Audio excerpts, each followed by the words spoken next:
Hi, it's me, Ingrid INFP, and this is going to be a niche video about Sherlock, MBTI, and my love for the series Sherlock. So to watch this video, you have to both know about the series Sherlock, you have to know about MBTI, and you have to kind of understand me from this channel. So I don't think a lot of people will resonate with this video, but I wanted to make it. So here we go.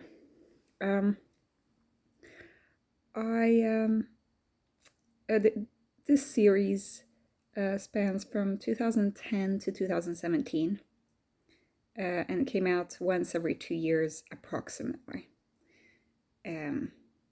2017 was when season 4 came out, and season 4 disappointed a lot of fans, of all kinds of fans, and it was generally regarded as something like a really bad writing. Something went wrong between season 3 and season 4. So when I talk about loving the series, I mean up to like season 1, 2, and 3, and the Christmas special. I am not talking about season 4, which I disregard, voluntarily disregard. I don't know what happened. Anyway, I was a really, really strong fan of this series when I entered it in 2014. So 2014 was a big year for me because I moved from home, moved to Sweden from France, and I started medical school. So this series, watching that then, was pretty big for me. And I realized I was gay from the series. So that was also a pretty big moment. And I can honestly say that that is a series that has changed my life. Because of that, but also because I started writing fan fiction and got into writing from that. And I got closer to certain members of that community on Tumblr. I had been thinking of leaving Tumblr because at first I joined Tumblr because of Harry Potter and MBTI, but I mostly for Harry Potter. And then once Harry Potter fandom started falling apart because of stuff J.K. Rowling did, I wanted to leave. Then I joined the Sherlock fandom and Johnlock fandom. Johnlock is when you think that John Watson and Sherlock Holmes are meant to be together as a romantic couple, which I do. Seeing the series and then realizing, like, once you see it, you can't unsee it. And once you see it, it's hard to understand the series thinking that they're not supposed to be together. When you watch a series, there's so much subtext that says that they should be together, that they love each other, but they can't because of the story and everything, that you realize that, well, the story makes no sense otherwise. That is a discussion that I can go in really deep detail with. I've read all the meta. I've studied all the theories. There are tons of theories I probably haven't studied, but I'm just saying that I've been in that fandom intensely from 2014 to 2017 and beyond. When season 4 came out, hell broke loose because people left, people were angry, people became really awful to each other. But some of us stayed. And I still have a Tumblr that's dedicated to Sherlock and dedicated to the Johnlock conspiracy, as we called ourselves. And And I have 2,500 followers on that blog, so that's a pretty sizable number still. I don't post much on it anymore, but I do still believe. Okay. So that is my long disclaimer about how Sherlock is important to me. I wanted to take this into the MBTI perspective, where I talk about how Sherlock and John Watson are kind of compatible in a weird way. Because what I think is that John Watson is an ISFJ. That's not very controversial. A lot of people have made that claim. But I'm claiming that Sherlock Holmes is an INTP in the series.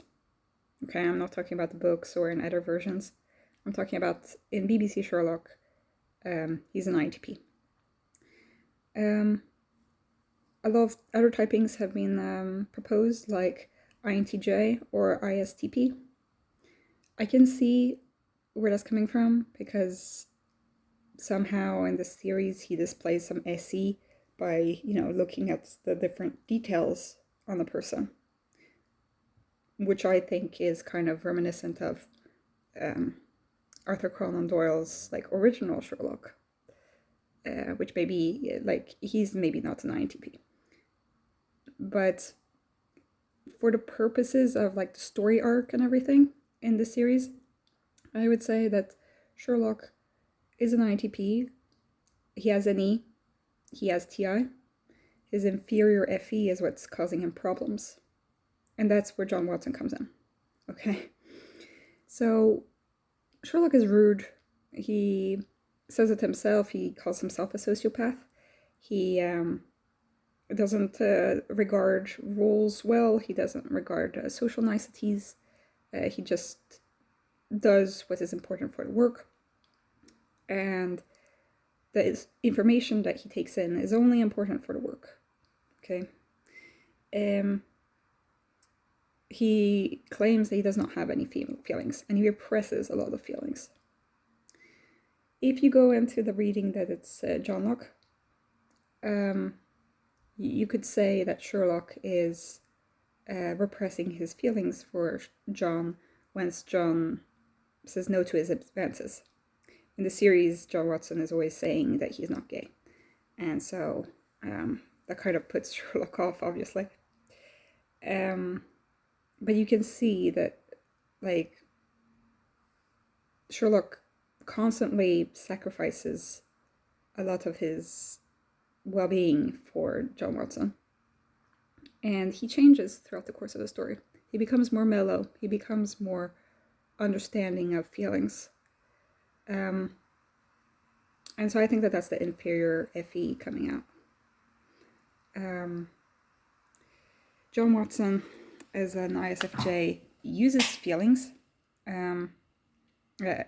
extrovert feeling, and is considered to be the nice guy, the normal guy, the one that the suspects talk to more readily, or the victims. He seems like a more sociable, nice, pleasant guy to be around. But what they don't know is that underneath it all, John Watson is actually a pretty messed up man. Okay. He's an army doctor, which, well, he's seen a lot of traumatic stuff. He is an adrenaline junkie, and that's what keeps him going on cases with Sherlock. He has a temper. He's angry. He is kind of messed up. He has a psychosomatic limp at the beginning, and then it gets fixed by Sherlock because of his love of adventure.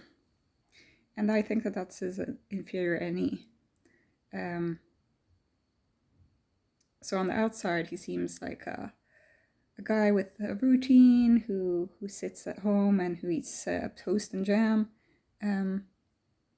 But inside, he has a TI, he has the NE, and those are blossom up once Sherlock is in his life. And Sherlock inspires him to keep writing his blog, which is an exercise of his NE, where he can get out some of this into his writing.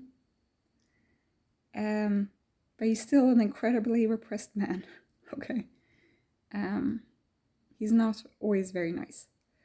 And so that's where I think that they complement each other kind of well, is that they both love adrenaline, they love the thrill of the chase, all of that, and they are really committed to this thing, and they just really bounce out of each other really well. They both have NE, they both have TI. They have the same functions. And it actually kind of works.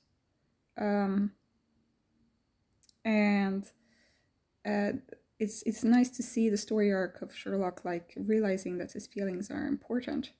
And I wish that they could have gone further in that, by exploring, like, them falling in love and entering a relationship.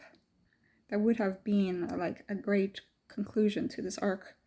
But, well, they decided to go completely the opposite way. So yeah, I still believe, but I'm not delusional either, you know.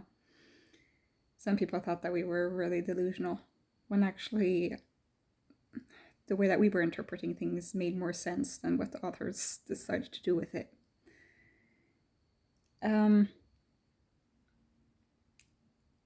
I became very jaded once this happened in 2017. I was really, really depressed. I mean, it could have been because of other reasons, but feeling depressed because of a TV show is kind of sad. But it goes deeper into, like, not being able to trust your feelings, your intuition about things, all sorts of other stuff. So it helped me do some soul searching, and figure out who I was and how I view the world. When I first got into the series, I thought that I was like John Watson, because he's the stable, pleasant guy who knows about feelings. But then the more I analyzed this, the more I realized that I was close to Sherlock. Not in the repression of feelings, but in the fact that I'm not really into the social niceties, that I am an intuitive who makes those NE leaps, and in terms of being kind of out of touch with the way that normal people do things. So yeah, that's why as an INFP I kind of relate more to the INTP role of things than the ISFJ. So that's all I had to say on this topic. I could have gone on other characters in the story, like Molly Hooper, who's an INFP, who's a mirror to John.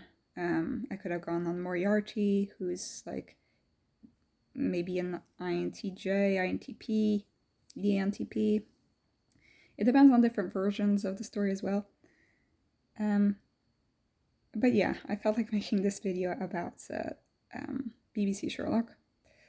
I know that a lot of people have not seen the show. I do recommend seeing the show, but it only makes sense if you see Johnlock in it. And if you see Johnlock in it, then the 4th season makes no sense. So whatever you do, it's not going to be the same experience as the one I had. But yeah, tell me what you guys think. Maybe you have other typings for Sherlock. Maybe you have other ideas of where that story would go. I mean, at this point, I'm just so cynical about anything that I don't know what to think about this fandom. But yeah, have a great day, everybody.